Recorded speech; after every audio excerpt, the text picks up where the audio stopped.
విఘ్నేశ్వరుణ్ణి పొద్దున్నే ఒక్కసారి చూసి నమస్కారం చేస్తే చాలు.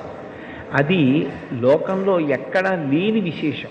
ఒక్కసారి ఆయన ముఖం వంక చూసి నమస్కారం చేసి 16 నామములు ఉన్న శ్లోకం చెప్పి బయటికి విడితే చాలు, విజయం సిద్ధిస్తుంది అని. రెండవది ఆయన యొక్క అపారమైన కరుణ. ఇంకా అంతా ఇంత కరుణ కాదు విఘ్నేశ్వరుడిది. ఆయన క్షమించినంత తొందరగా ఎవ్వరూ క్షమించరు. మీరు చూడండి, అందరికన్నా ఎక్కువగా మరిచిపోయే లక్షణం ఎవరికి ఉంటుంది అంటే పిల్లల యందు ఉంటుంది. మీరు పిల్లలు అనేటప్పటికీ ఒక విషయం జ్ఞాపకానికి తెచ్చుకోవచ్చు.